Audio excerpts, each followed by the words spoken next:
Hello and welcome to another Bearded Geek toy review. In today's video we're looking at the new 6th Doctor and Tardis set exclusive to B&M Stores from Character. Stay tuned.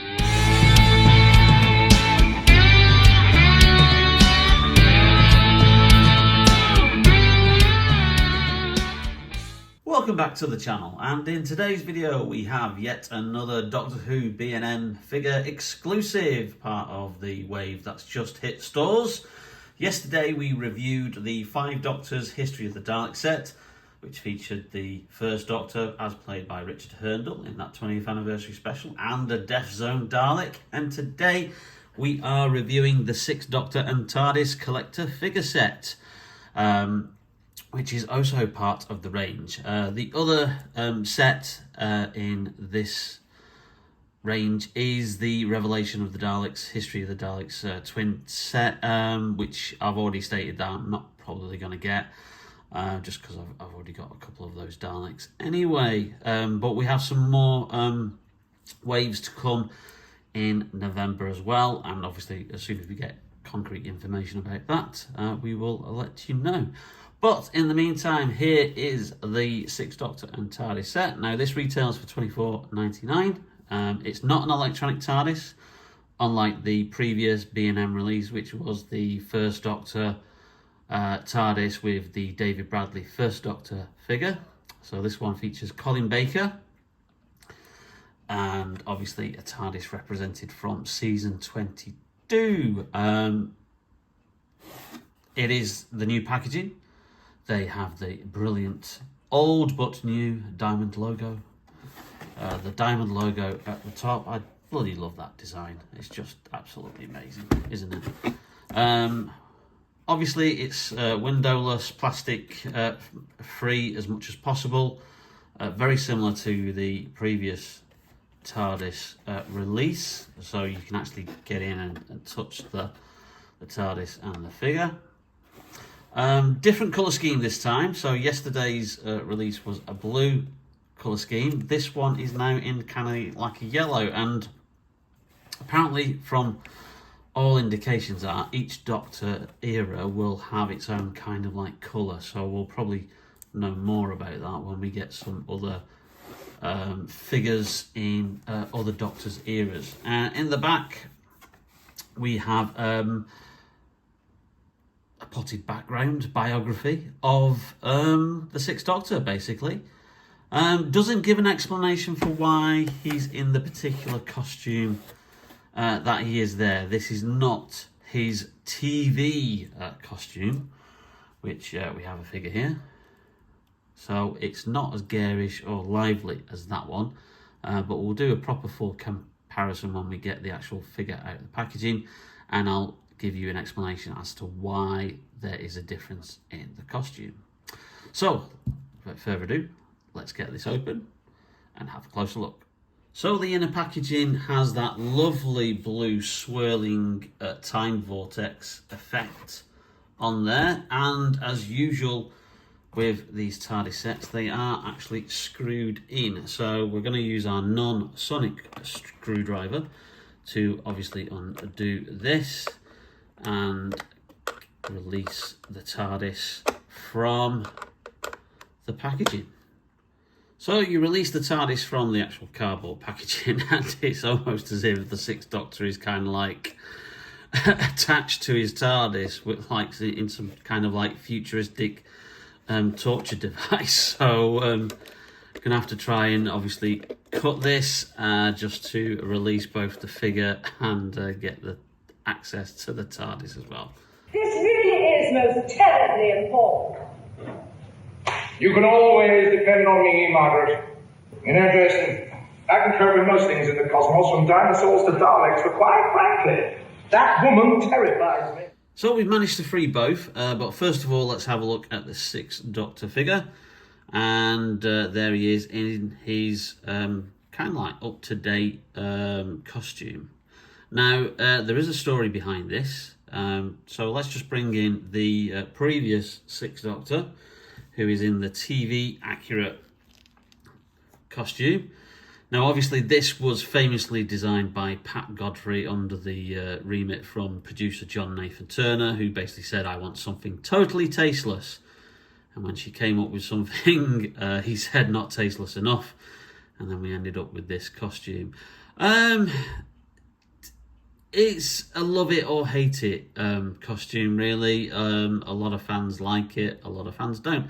I kind of don't mind it. It's kind of like a variation on the Fourth Doctor's multicoloured scarf, and kind of like, if you take that aesthetic, that he would then a couple of incarnations down the line wear something very, very similar that would make him very, very distinctive. Nobody ever commented on the scarf, really, during the Fourth Doctor's time, but there was a lot of comments made script-wise about the Sixth Doctor's coat. I think if it probably muted the trousers a bit, it might not have been as garish. And obviously this is kind of like, taking that kind of garishness and toning it down. So we've not had a Sixth Doctor in this B&M exclusive range for, since the B&M range basically started.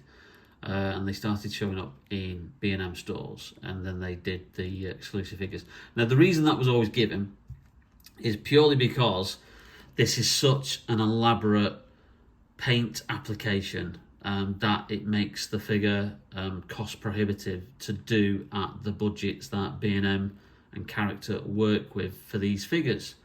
So I thought the natural way of getting around that would be basically to do the real-time version of his outfit, which is like all blue, different shades of blue. But they never did that, or if they were offered that, perhaps B&M turned it down because it wasn't distinctive enough. So there you go. That's the Sixth Doctor's TV costume.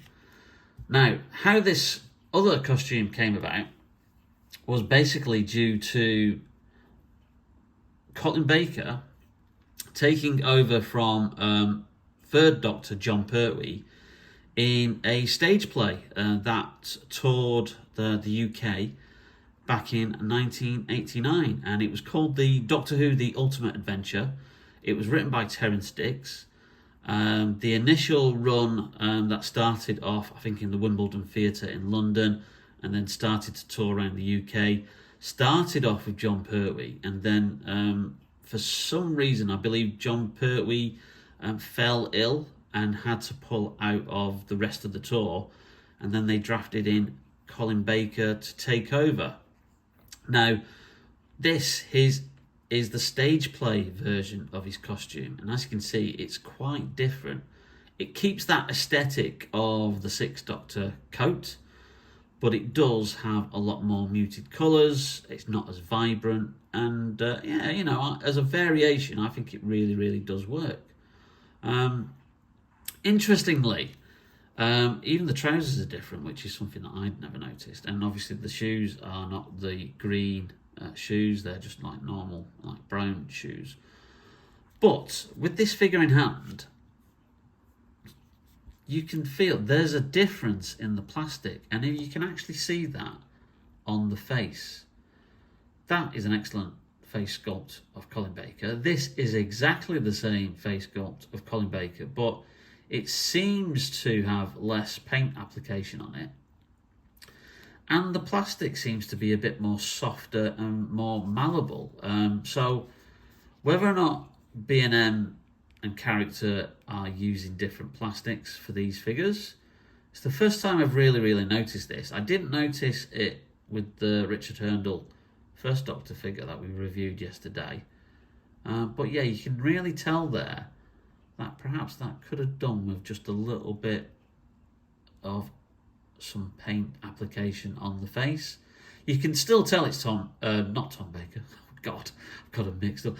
You can still tell it's Colin Baker, but it certainly doesn't look as close to the actor as the original release, which came out way back in 2008 when the first wave of classic figures hit shelves.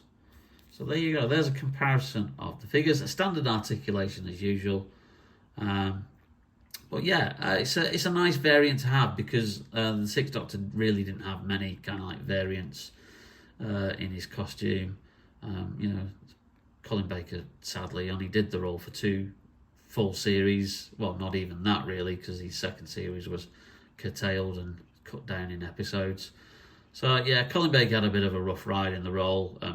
He just was in the wrong place at the wrong time. Played the Doctor when the BBC wanted to get rid of the show, and unfortunately he was one of the casualties of that.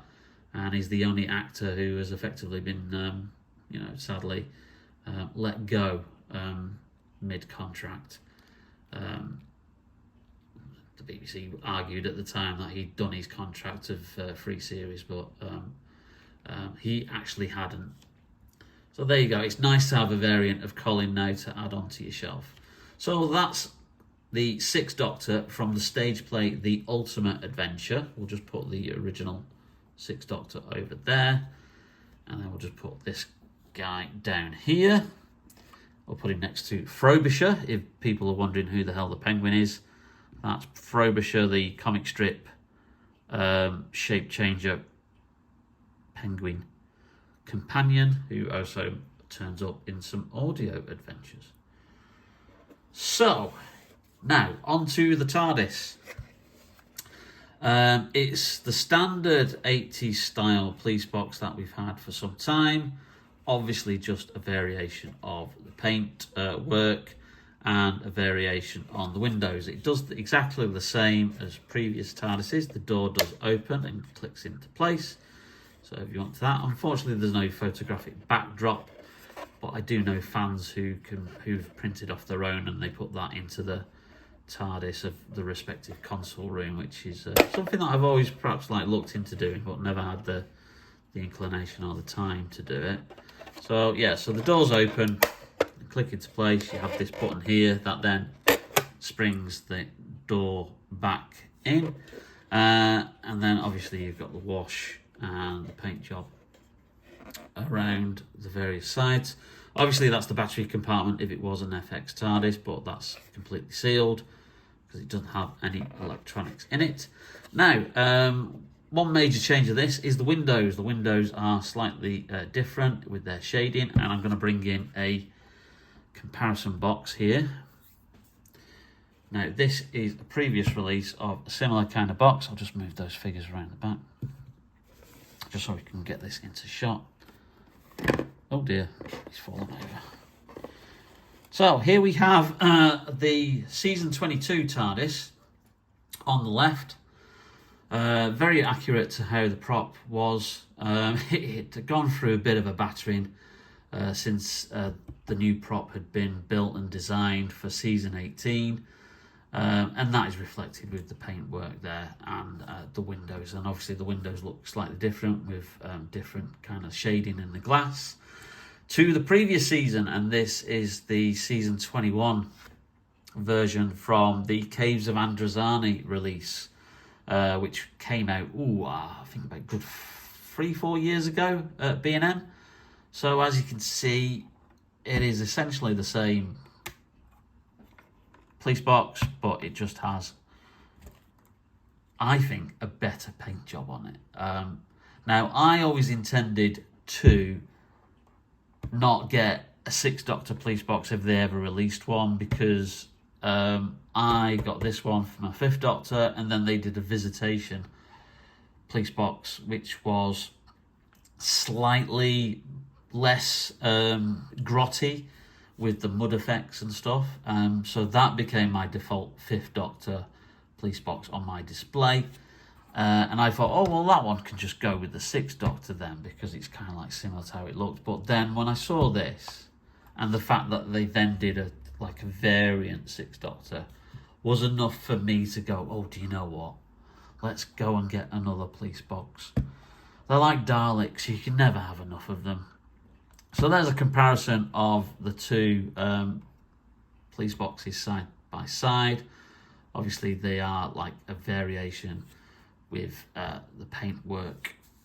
The only one they haven't done, interestingly enough, is the TV movie Police Box, which I would love for them to do. You know, even if, yes, I know it's not the same kind of like shape, there's slight variations to it, and obviously, you know, to keep costs down, I wouldn't mind it if they did the Paul McGann TV movie Tardis Police Box prop in its colours, with its design, with its windows, with its like signage, with its lamp.